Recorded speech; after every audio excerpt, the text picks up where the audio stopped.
Okay, welcome to another episode of Fortunes and Freedom. Y'all already know me, Joe Pellegrino. I've got with me on today a good friend of mine, a really popular figure here in the Southwest Florida area. We've got Anthony Tumbarello from CTP. What's up, man? Not much. How you doing, man? Dude, it's good to have you on, man. I feel like, you were on my first podcast Yep. When I was doing with Brett, before COVID. Yep. And that's how we ended up becoming friends. Yeah, exactly. That's from right then and there. That's how it started. Literally right then and there. And it's a lot of similarities. Dude, it really is funny to track both of our stories because they've both hit at the same time. Yep. And it's really cool to see where because I feel like you hit harder and faster than I did in a sense. You jumped into it. Yeah. I mean, from the beginning. Yeah. Tell us your story. Tell us your shtick. So I started as a LA Fitness trainer back in 2011. Grinded there for 4 years. Then I went to Total Athletic Performance. That was the second stink is when we made. But the first sting was there for 2 years. Got to really know about training professional athletes and stuff like that. Then I went to Tampa. That's really where I learned the nuts and bolts of training and everything, marketing and everything like that. I took a marketing internship. And that's kind of how you and I got talking about funnels and different things like that in the beginning. And then came back here. Second sting around was at Total Athletic Performance again. And that's when you and I met when we were doing the Brett thing. And then COVID hit, and I was forced in a situation where either start my own thing or, continue to keep doing what I was doing. And I just said, full steam ahead. Let's just go with it. I started training out of my garage for the first couple months while training all my pro athletes there. And then opened up my own gym in September of 2020. Dude, I remember when you called me it was May of 2020. Yep, I signed the lease. And that was like signed the lease. Right, that was when you signed the lease. Yep. And that was like at the height of everything. Yeah, that was like when in Florida things were just kind of starting to open up at that point, but still it was very much like what's kind of going on here. Yep. And you call me, hey man, I'm actually opening up a gym. I'm like, what? Yeah. Yep. We just saw the success that we had in the garage. People still wanted to train. I mean, we still stayed safe, and I did all the things that I needed to do. Yeah. And then, if anything, it created more business because I was one of the only people that was training and open. I wasn't scared. I was like, okay, like how can we still? I know, just like the benefits of health and fitness, and any type of virus or disease that you're going to go through, like you got to have health and fitness. You sitting on the couch ain't going to help anything.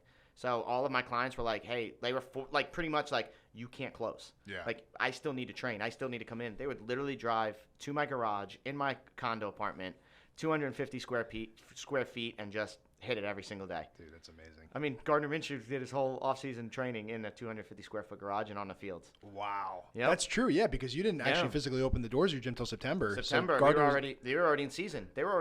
All my NFL offseason was gone. The only thing that we had when we opened in September was personal training clients. And then in October, we started our MLB offseason. Right. Yeah.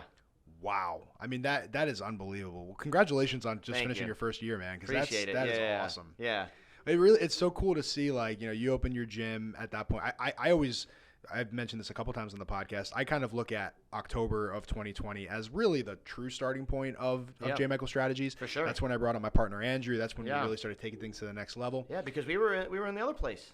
Well, I was working at a Divine Digital. Thank God for Jared Stressenreuter for letting me do that. Yep. And then I was up at the Wilson Lighting Building. Wilson Lighting Building. In a friggin' office the size of this room. Yep. And you did deck it out pretty nice, though. It was pretty cool, I gotta say. Cool. I put way too much money into that little space. But you know what though? You were happy going in there every single day. That's the thing. You enjoyed that meeting in there that we had. Oh, I definitely could. For sure. Oh yeah, absolutely. Just like your little office was my gym. Yep. My 250 square foot garage gym. I would still wake up every single day and just I'm gonna grind. Yep. Yeah, we were in a sweatbox in summer, 115 degree weather, but we were getting it done. That's it, man. Yep. You just kind of got to do what you got to do, and I think that's one of the biggest things that I've seen. Even now, really, a full year after we properly started, but really 2 years that I've been in business. Mm-hmm. If you plan things out too much and you kind of set expectations too heavy for what the next year needs to kind of look like, you can end up kind of getting screwed. Because I feel like if I would have known 2 years ago when I first went out on my own that, okay, a year from then I would be operating out of a space the size of this, less than 100, I think it was 91 square feet. Yeah. That would have been a little bit discouraging. Of course. That's all I'm going to achieve in the next year. Yep. And I feel like that can kind of trip you up. But if you kind of take it day by day and just say, okay, fantastic. This is the opportunity. This is what I got to do to make the buck today. Yeah. This is where I got to be to make the buck today. And that's, for sure. What I got to do. It's adapt or die. That's my thing. Like, I think adapt or die. Like, I would have never said, when I was writing goals down of opening CTP and where we were going to be and how we were going to be there, I would have never put on there, I'm going to start in a 250 square foot garage in the middle of summer at 110 degrees, and that's where I'm going to train all my NFL athletes. Like, I would have been so discouraged if that's would have been like this is it, but I took it as opportunity. Yeah. Like, I enjoyed the time that I had there, but then also too, like you did, you planned that you're going to be here. Right. Exactly. You got to keep the destination in mind. Yeah, I was always keeping the destination in mind, and then once we were rolling, and then once I inked it on there, it was game changer. How scary was that signing the lease? Honestly, it wasn't, dude. Really? It was not scary signing the lease. It was not. I was so ready for it. Yeah. And I think, like, everything, the last 10 years of training and everything that I've been through, like, I just doubled down on myself. Like, there's no, you have those nerves and you want everything to be perfect. And I think that was more scary, is like is it going to meet my expectations of perfectionism, right? And those things, but like actually signing and going and making sure I'm going to pay for that was none of that was ever an issue. Yeah. Like, as soon as I signed the lease, I mean, I had gym equipment and gym floor already ordered. Dude. Yeah. Like, we were already done, like all out of pocket. Everything was already paid for, done. Yep. And I mean, I remember opening the doors and like everything that I saved was all into this. So there's no, like, I don't even think I had time to be nervous. Yeah. I didn't even think I had time to like do that thing. My thing was, okay, how are we going to fill the gym? Yep. How are we going to make successful off season? How am I going to do this? How am I going to do that? And just go. Well, that's why you were able to be a success. Yeah. Opening up a gym in the middle of a pandemic. Yeah. You had a burn the boats mentality. This is the plan. That's always been it. And that, that's the quote Gardner and I had this year. Just burn the boats. Just burn the boats. There's no way we're getting back. Mm-hmm. No way we're getting back. Just conquer here. That's it. No option. No plan B. I love it, man. Yeah. I mean, it must be crazy inspiring for you to work with athletes like Gardner. Yeah. Oh yeah, dude. The way he approaches just every session every day. Yeah. And the way he approaches just his work ethic is just it's really, really, we're very similar. Yeah. So it's awesome to be around that. Like, just to see, like, no matter what's going on, no matter what the adversity, no matter what's getting said or what's getting done, like, and dude, he's been through the highs and lows, right? Starting quarterback, Minshew mania, all these good things, everything's high, to where they draft Trevor Lawrence and now he's a backup and oh, okay, you're just a backup and blah. Then he gets traded, he's a third string guy, different things like that, but still approaches everything the same way. Yeah. There's nothing changes, nothing ever folds. It's constant belief that he knows where he's going to be, he knows how good he is, and he knows what the plan is, because he's the one that dictates it. That's awesome, man. I mean, that's such a badass mentality. Oh, have. And it's a mentality you absolutely have to have. Oh, yeah, you have to. Backs against the wall. What are you going to do? Right. You're just going to fold and turn away and just cower through, or you're just going to keep pushing, and you're going to find a way. I posted the other day, so Tony Robbins has a quote, and it's something to the effect of, your success is ultimately going to be predicated on how much uncertainty you're willing to live with, how much uncomfortable situation you're willing to live with. Yeah. And that really strikes a chord with me, because we were just talking about this before we started this episode. The fear of the unknown, the that feeling of like backs against the wall. I don't know what the next thing is. Yeah. I don't know where I'm going next. That's a scary feeling to have, and especially as an entrepreneur, there's so many times we're caught in that situation. Where it's like, I don't see a way out of this, like, right this second. Right? Yeah, for sure. This is going to take a couple time. This is going to take some time for me to get out of this. Exactly. Yeah. And I think, like, having that sort of backs against the wall, what are you going to do kind of mentality, but like almost like be prepared to have the mentality. Oh, right? yeah, you have to.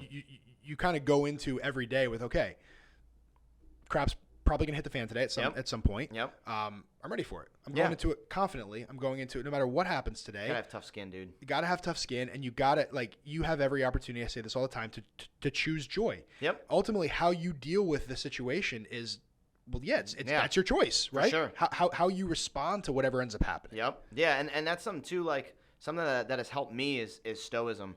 I'm big onto that, the Daily Stoic. I read that stuff every day. I think that too is just like, I am in control.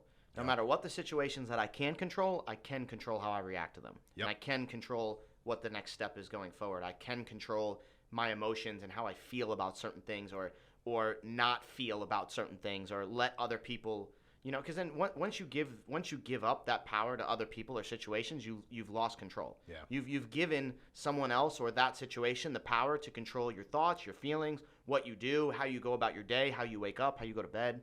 Like, you just can't have that. Definitely not. Have you read Dan Crenshaw's book Fortitude by any chance? I have not. You know who Dan Crenshaw is, right? Yeah, I know who he is. Yeah, Dude, he's an amazing guy, and so Fortitude is basically the idea of sort of staying under the outrage and living that stoic lifestyle. He's big into the Stoics as well.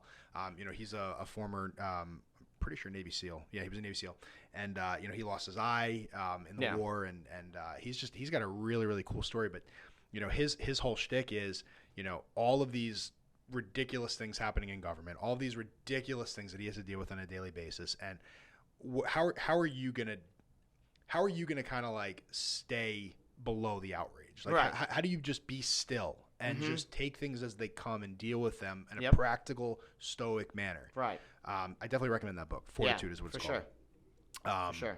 But no, I think that's the mentality that you absolutely have to have. Yep. That's the only way you can ultimately be successful, because if we're too reactive to things, and that's always been my problem. Yeah. Oh yeah. Same here. Like, emotional. It's emotional reactions. That's what I think. And you base your decisions off emotion. Like, that's kind of what I've been kind of like stepping back of now, is like, okay, like situation we talked about, like having to let someone, like, I could easily go emotionally all into that and just let it just have full control over me. But I'm like, you know what? Let me take a step back. Let me breathe. Yep. Let me not think about it. Let me just pause on everything. Okay, give it a day or two. Give it some time. Okay, now let me see how I'm going to approach the situation. Yep. Yeah. That's the way it absolutely has to be done. I actually had a similar situation the other day, where I didn't let go of somebody. I found out that one of my employees was leaving, and it was somebody that I put a fair bit of stock into, somebody that I really enjoy working with, and it was we were driving back from Orlando. My kids were in the backseat crying, which was super fun, and I got this email and from my employee, and man, in that moment, I was just not ready for that news. I wasn't prepared for it, and it just shut me down the rest of the night. Oh yeah. And I was praying the whole night and praying in the morning. Like, I just pull me out of this. This is ridiculous. I'm being ridiculous right now. This is stupid. Yep. And when I was able to kind of wake up the next morning and put a clear head on and really just kind of okay, he's leaving. What does that mean? How do we? What's the next step? Right. Exactly. What's the next step? Where do we go from here?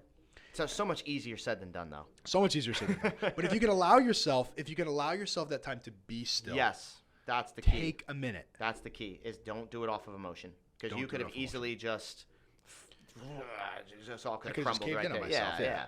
Right, and which rightfully so. Right, it's a blow. Yeah, it's not great news, but there's to me, I chose yesterday morning to say, okay, what are the opportunities that that this can yield, right? What good can come out of this? Yeah, what's the positive that can come out of this? I mean, a lot of positives are coming out of it. Of course. All right. I mean, I'm looking at it, and we're going to miss him. We're really going to miss him, but this is a great opportunity for us. It's a great opportunity for the company, and we're really excited about what comes next. It's going to give other guys an opportunity to step up. Exactly, and that's what we see that a lot. Yeah, but it's about not reacting, not being emotional. Emotions are. I mean, we're both Italians. Oh yeah. There's some emotions there. Yeah, you think?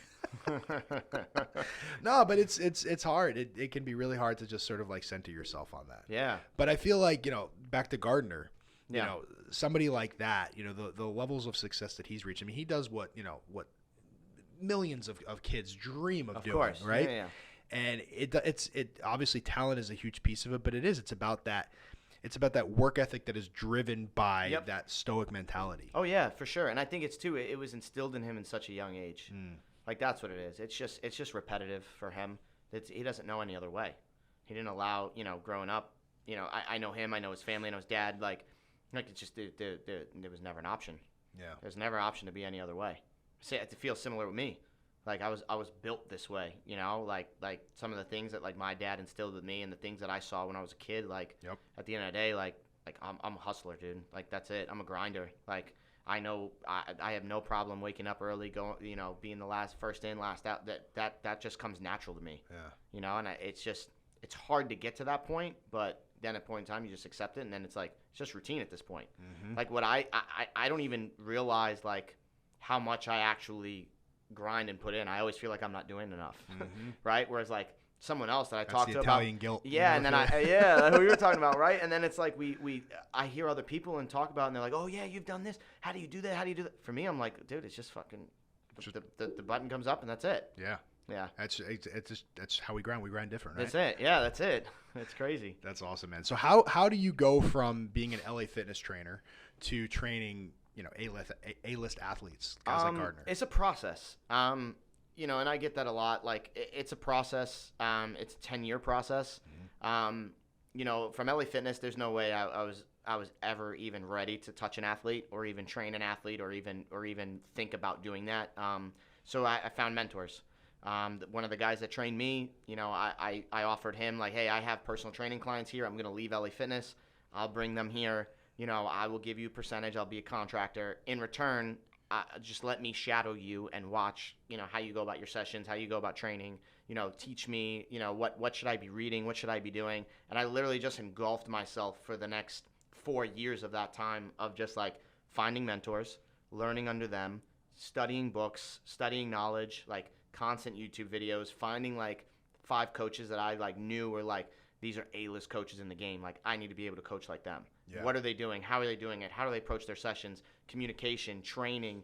I literally engulfed myself and sacrificed 5 years of my life to just like, this is what I'm going to be doing without ever touching an athlete. Mm-hmm. The first 2 years of learning, I never touched an athlete. I literally just sat back and watched.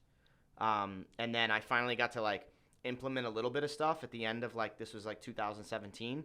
We had one combine guy that I was helping and just kind of just watching. And then, there was there was 3 guys in an NFL offseason. I just got to see the approach of how they were doing things.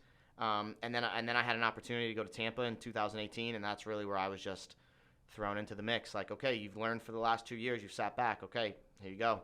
Yeah. Like, I remember moving up there December 29th. January 2nd was my first day. These are the programs. This is what you're doing. This is your group. Run it. Wow. And it was crazy. Like, one of our first people in the group was Darius Leonard, who ended up being a second-round draft pick and just huge. Wow. Yeah, and we had such a successful combine class, like in 2018, that I got to be. We had 51 guys. Wow. 6 coaches. So like, you just get engulfed in all that. And I literally, again, I was literally around the main guy. I was. If I had downtime, my downtime was watching him in a session, or watching how he did recovery, or watching him program. And then there were other guys that were flown in, like my mentor Vinny, who was just down here. Like, he was down for 2 weeks. I literally was attached to the hip. What are you doing? Why are you doing this? Okay, let me try it. Okay, let me try it with my guys. Okay, I didn't like this, but what about this? And I was just a student. I was a sponge. Anything that was thrown at me, I was a sponge, and I would try it. Yeah. And see what worked and what didn't work. And, you just start building that network a little bit. And then when I came back in 2019, the main guy that was there, our NFL offseason 2019, I was by myself. He went away, so I was, here it is. These are the 9 guys. This is what you're rolling. And it was anywhere from like 6 to 9 guys, but it's like, hey, you're rolling it, and that's how I met Gardner, right? And that was Mike Walker's, combine training into his off-season training. Mm-hmm.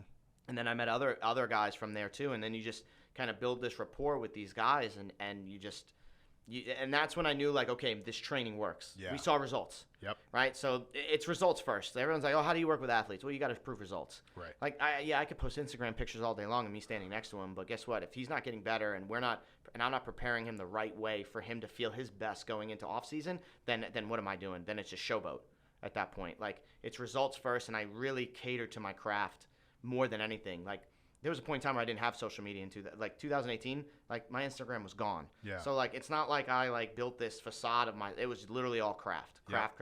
How do I get better as a trainer? How do I become the best trainer that Anthony Tumbarello can be?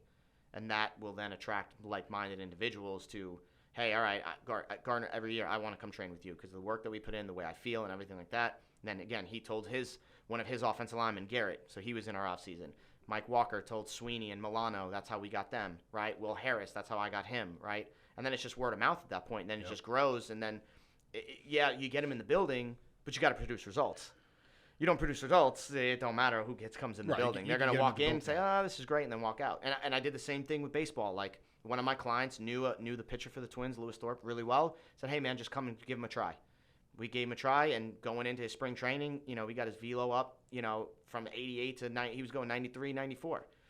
That's huge. And to be able to do that in an off season and get him stronger and feeling the best. And, I mean, I remember watching the Tampa Bays are out there, and he strikes out the top 3 hitters for the Rays. Yeah. And they're a solid team. Like, so it's just results. And then now this year I have 2 more guys coming just based on the results that we had, and your craft and intent and detail and all those other things. Dude, you just hit on something really, really, really, really strong there. The idea of results. And actually, we're in a day and age, we talk about this all the time. We're in a day and age where it's so easy to fake it, right? Oh, yeah. It's so easy to fake it. Yeah. And at the end of the day, you might be able to, quote unquote, fake it till you make it, where you can get a Gardner into the room. Right. But how do you actually then produce the results to keep Gardner there, bring all Gardner's teammates in, and really start to produce something really special there? For sure. That's the difference between you and your average trainer. Right. Yeah. And that's it. Like, Gardner's been with me 3 years now. Wow. We've gone 3 off seasons together. There's a reason why he keeps coming back, and it's like I dedicate, when it's NFL, my time and everything is dedicated to those guys. That's it. And they know that I'm going to put in the work to make them perform the absolute best that I possibly can. So how do you measure results with guys like that? Like, what are your benchmarks? It's honestly, a lot of it is feel. Okay. Obviously we have our percentages and we see where we're going up in strength. We see where we're going up in times. We see how we're getting faster, we're getting stronger. But it's more about feel. How do the guys feel? My job as a strength coach going into spring training, they have to be the healthiest. They got to be healthy, right? How do you feel when you show up to camp day 1 compared to everybody else? Like Gardner Minshew, when we went to the Jaguars, he was like 5th on the board, fastest guy out of the whole team. That's a quarterback. Like his miles per hour was huge. And then you see, and then I always ask the guys too, like, Milano, how do you feel up there? Oh, I feel amazing. I feel great. No injuries, no this, no that. Prior to, I've had these injuries and stuff like that. And that's kind of Mike Walker, same deal. Yep. Will, how do you feel? Like, everything's a communication as far as how do you feel? How's the body feel? How did you feel going into camp? How did you perform? That to me is results, because they're football players. They're not weight room lifters. So I can see their percentages, and I can see, yes, we've gone up here, and yes, we've gotten faster, and we've done that. But it's more of like, how do you feel? How prepared do you feel to play the game of football for 17 weeks? Mm-hmm. That to me is where we see our results. Very, very cool. Yeah. And in terms of some of the younger guys that you deal with, and prepping for the draft and stuff like that. That must be really, really satisfying to see some of your guys getting scooped up. Oh yeah, for sure. It's always excited. I'm jumping up and down when Gardner got traded because it was something that we knew he wanted to leave. Yep. And then when Mike got picked up by the Eagles, that's another huge moment. These guys are getting picked up. They go out, they perform their best. Here you go. Here are opportunities laid out for them. So it is satisfying, and it's just cool that I'm just a very small piece of their process, and now I get to help them, a little bit, help get to that point. Right. How do you think that the mentality of trainers is sort of varies, right? What's the difference between a trainer like you, an LA Fitness trainer, and somebody in the middle? What's the mentality difference? I think it's just the mentality. Are you willing to keep learning? I think ego is a big thing. Like we were talking about this. I think trainers, it's one of the biggest egotistical, career paths out there. Everyone wants my program's the best. My program's this. My program's that. I don't need to ask help. I don't need to bring this guy in. I don't need to talk about this stuff. The difference with me is every single program that I write, I send it over to my mentors. Right. So Gardner's program that I built.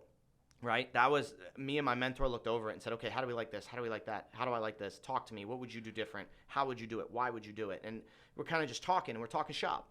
I enjoy the process of talking shop and learning new stuff that I can apply to make my guys better. Yeah. Because it's all about the guys. It's not about me. I could care too less if it's my program or not, and my guys know that. I'll put a program together, but they'll be like, hey, I like some stuff of this, or I like some of that. One of the things was Gardner went to Eric Cressy, who owns Cressy Performance, and he did a whole POTUS thing with them. I took those results and what happened and what guidelines they gave, and I implemented that with my program, and we meshed something together that worked and gelled great. Yep. Right? The same deal. I'll do that, and I won't ever claim it as my own. I'll always say where I got it from. My guys know who my mentors are. Yeah. They all know for baseball. I go everything over with Clint Stricker. And then I know for football and stuff like that, I'm gonna do everything with Vinny Scolo, and I'm gonna build the program. Advise me and look at this. What would you change? How would you change it? Why would you change it? And it's just putting the ego aside. I literally put it aside because it's not about me. How can I get my guys better? Whereas some trainers I notice, it's all about them. It's all pictures of just them and boasting how good of a trainer they are and all this other stuff, but they don't care about the results that they're getting their clients. Right. Or they do, but that's on the back end. It's all about them first. Everything else comes second. Whereas me, it's all about them first. It's my athletes first. It's the result and clients. It's all about them first, and it's me second. Yeah. It's always me second. I think there's also sometimes a mentality with trainers where it's, if their client isn't getting the results they're looking for, well, it's your fault. It's not mine. There's nothing I can do for you. Right. Whereas you kind of, what you're basically saying is, okay, your job as the trainer, right, is to figure out what the best way to get the results are. Right. Yeah. Exactly. And that's the thing too. Like there'll be times where I've trained my client Kelly for 2 years.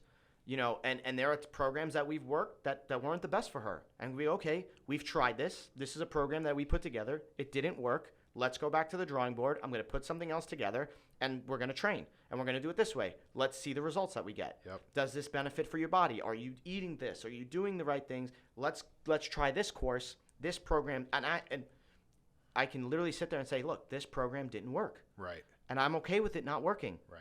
Let's come up with another solution to say, okay, let's try it this way and see if this works. Yep. And then if that doesn't work, go back to the drawing board. Okay, why didn't that one work? Why didn't this one work? Okay, let's go here. And let's try this. And some people are just so stuck to their programs. No, this is the program we're running. It didn't work because whatever you were doing outside of it, and they put the blame on the client. Right. Whereas maybe you just didn't write the right program for them. So you need to do your assessment again, look it over some stuff. You're going to now you have this data.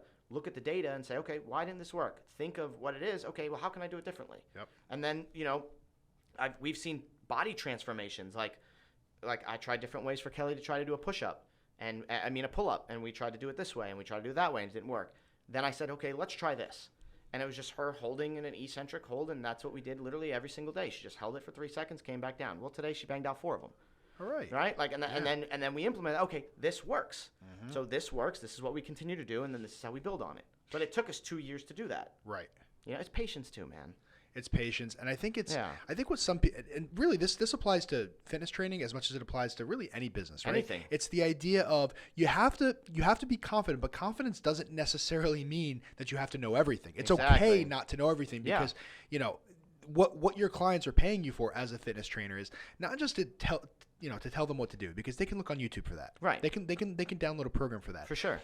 It's about knowing them, tracking along with them, measuring results with them, and finding the best solutions. Yep. Like you said, it's long term. It's a relationship. Yeah. And I think that's what sometimes on the on the sort of the budget end, let's say the LA Fitness trainers, right. They are less about the relationship and right. and more about they're taking it on a session by session basis. Okay, what do I know? All right, well I know that pull-ups right. are probably good, so do them. Oh, you can't do them? All right, well I guess we'll do something else. It's right. a totally different kind of thing. But right. if you can kind of develop that relationship. Mm-hmm. But it starts with having the confidence to know that you don't know everything. Right, and I think too, it's not so much saying just the LA Fitness trainer. It's is that trainer working on their craft to get better? Right. Are they trying? Do they cut a program together? Do they try it? Do they see results? If they don't see results, do they continue to keep doing that, or do they go back to the drawing board and go learn from someone else? I think when you can have the confidence that you don't know everything and that you don't have to, and you can sort of, just like you do as a trainer, you confidently pursue the things that you don't know. Yeah, for right? sure. You have to. You go into it with that, with your clients. Okay, something's not working.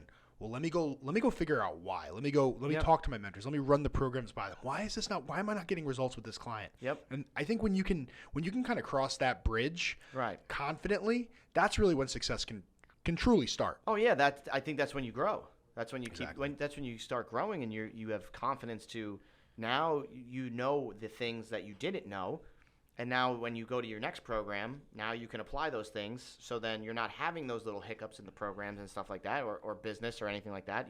You learn from your mistakes. You've learned from people who are smarter than you and better than you at what you're doing. You can apply those little gems and do everything that way, and then that's how you see growth. Absolutely, you got to constantly be getting better. I know that sounds cliche, but that's what it is. Yeah, I mean everyone says it's cliche, but it's the truth. Mm-hmm. That is the nuts and bolts of success. It's just it is what it is. Yeah, cliche or not. Right. Yeah, right. And honestly, it's funny you say, because that's been something that I'm always a big eye roller with stuff that's cliche. Oh yeah. But I've realized in the very recent past that I gotta stop being annoyed at cliche, because sometimes cliche is pretty profound. Yeah, the key is in simplicity. Man, write that one down. Right? Yeah. That's good stuff, man. So you have you've got an event coming up. Yes. That's next Saturday, November 6th. Yep. Tell me a little bit about it. So it's going to be more than a trainer seminar, kind of what we've been talking about. I'm going to be putting on an event for trainers. I'm going to be talking a lot about the business side of things. Kind of like shorten the process that I had to go through of like the mentorships, like 10 years of doing that stuff. I'm going to shorten it down and be like, hey, these are the things you can do now. Like, go find mentors, right, and be under those mentors. Then it's like, how do you run your sessions?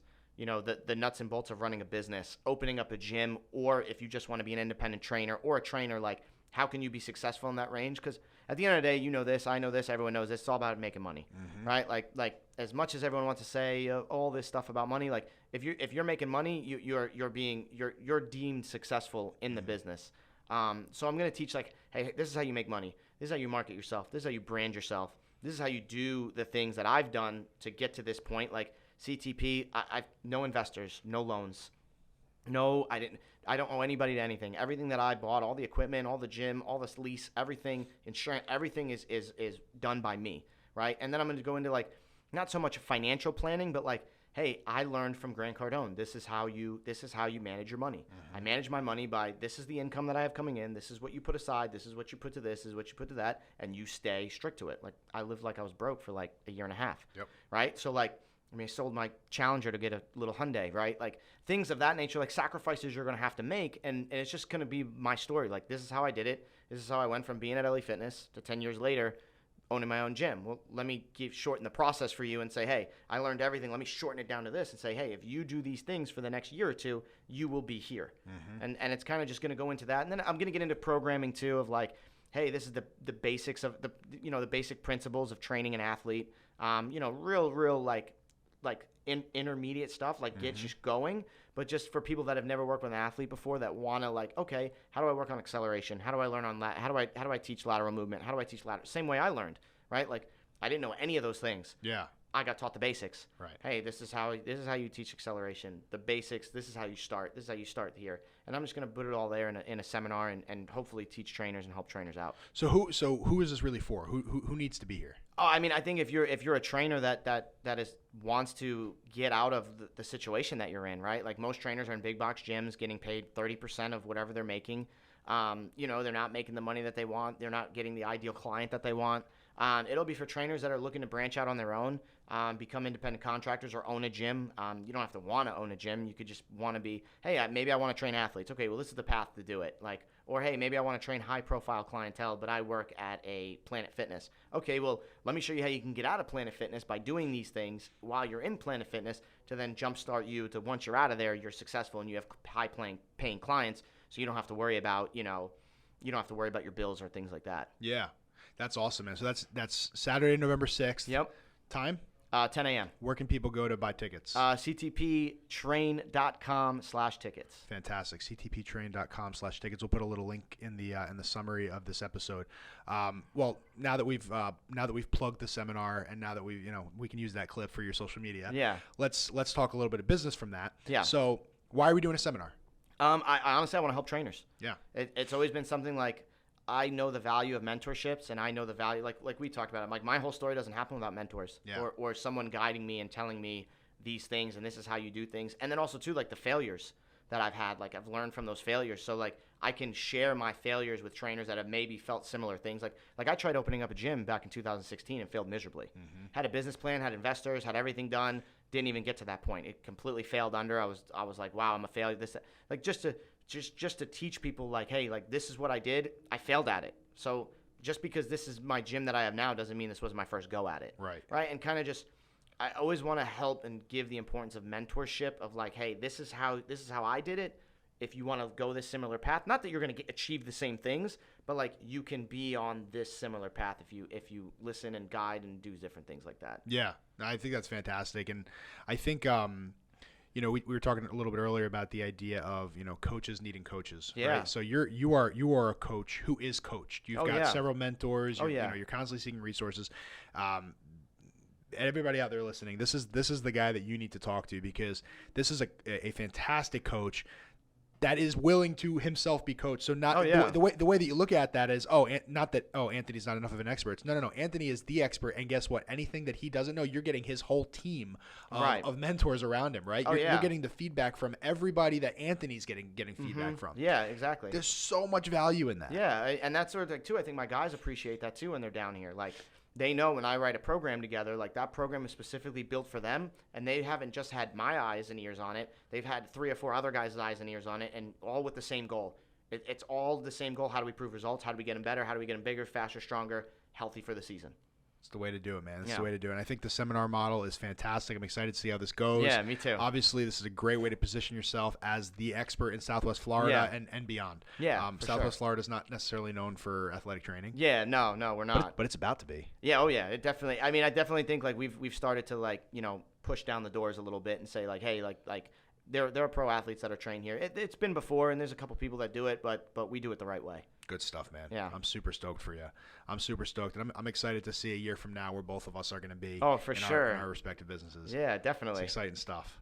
Well, thank you, everybody, for listening today. Appreciate it. Really appreciate your time. I know you have a limited number of minutes in the day, and I'm really just super happy that you spent 40 of them with us today. That's fantastic.